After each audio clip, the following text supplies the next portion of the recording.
ಪ್ರೀತಿಯ ಸಹೋದರ ಸಹೋದರಿಯರೇ ಹಾಗೂ ಮುದ್ದಾದ ಮಕ್ಕಳೇ, ಇಂದು ಜುಲೈ 8 ಮಂಗಳವಾರ. ಇಂದಿನ ಶುಭ ಸಂದೇಶ ಮತ್ತಾಯ 9:32-38. ನಾವು ನಮ್ಮ ದಿನನಿತ್ಯದ ಜೀವನದಲ್ಲಿ ಹಲವಾರು ರೀತಿಯ ಒಳ್ಳೆಯ ಕೆಲಸಗಳನ್ನು ಮಾಡುತ್ತೇವೆ, ಇತರರಿಗೆ ಸಹಾಯವನ್ನು ಮಾಡುತ್ತೇವೆ. ಆದರೆ ಯಾರಾದರೂ ನಮ್ಮನ್ನು ಅವಹೇಳನ ಮಾಡಿದರೆ, ನಮ್ಮ ವಿರುದ್ಧವಾಗಿ ಮಾತನಾಡಿದರೆ ಹಾಗೂ ನಾವು ಮಾಡುವಂತಹ ಒಳ್ಳೆಯ ಕೆಲಸಗಳನ್ನು ತಿರಸ್ಕಾರ ಮಾಡಿದರೆ ನಾವು ಬೇಸರಗೊಳ್ಳುತ್ತೇವೆ. ನಾವು ಮತ್ತೆ ಆ ಒಳ್ಳೆಯ ಕೆಲಸಗಳನ್ನು ಮುಂದುವರಿಸಲು ನಾವು ನೋಡುವುದಿಲ್ಲ. ಅದೇ ಒಂದು ವೇಳೆ ನಮ್ಮನ್ನು ಯಾರಾದರೂ ಹೊಗಳಿದರೆ ನಾವು ಹೆಚ್ಚು ಹೆಚ್ಚು ಆಸಕ್ತರಾಗುತ್ತೇವೆ ಈ ಒಳ್ಳೆಯ ಕೆಲಸಗಳನ್ನು ಮಾಡಲು. ಪ್ರಿಯರೇ, ಇಂದಿನ ಶುಭ ಸಂದೇಶದಲ್ಲಿ ಪ್ರಭು ಯೇಸು ಕ್ರಿಸ್ತರು ಒಬ್ಬ ದೆವ್ವ ಹಿಡಿದಂತಹ ವ್ಯಕ್ತಿಯನ್ನು ಗುಣಪಡಿಸುತ್ತಾರೆ, ಅವನಿಂದ ದೆವ್ವವನ್ನು ಬಿಡಿಸುತ್ತಾರೆ.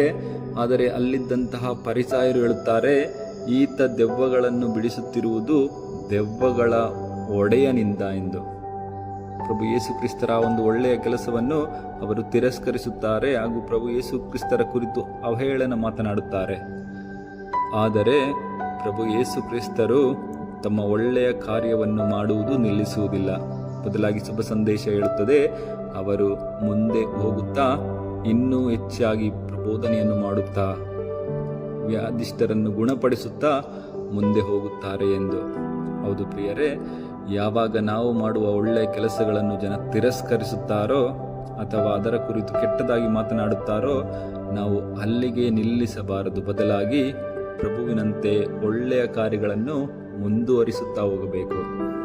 ನಾವು ಕೇವಲ ಜನರ ಹೊಗಳಿಕೆಗೋಸ್ಕರ ಯಾವುದೇ ರೀತಿಯ ಕೆಲಸ ಮಾಡಬಾರದು. ಬದಲಾಗಿ ದೇವರ ಮೇಲಿರುವ ಪ್ರೀತಿಯಿಂದ ನಾವು ಒಳ್ಳೆಯ ಕಾರ್ಯಗಳನ್ನು ನಮ್ಮ ಜೀವನದಲ್ಲಿ ಎಸಗಬೇಕು. ಎರಡನೇದಾಗಿ, ನಾವು ಪರಿಸಾಯರಂತೆ ಇತರರು ಒಳ್ಳೆಯದನ್ನು ಮಾಡಿದಾಗ ಕೊಂಕು ಮಾತನಾಡುವಂತಹ ವ್ಯಕ್ತಿಗಳು ನಾವು ಆಗಬಾರದು. ಇತರರನ್ನು ನಾವು ತಿರಸ್ಕರಿಸಬಾರದು, ಅವಹೇಳನ ಮಾಡಬಾರದು ಎಂದು ಇಂದಿನ ಶುಭ ಸಂದೇಶ ನಮಗೆ ತಿಳಿಸುತ್ತದೆ.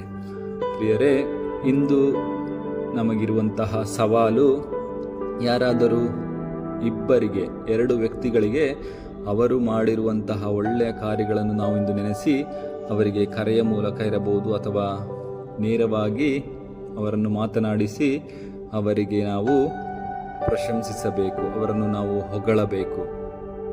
ದೇವರು ನಮ್ಮೆಲ್ಲರನ್ನು ಆಶೀರ್ವದಿಸಲಿ. ಆಮೇನ್.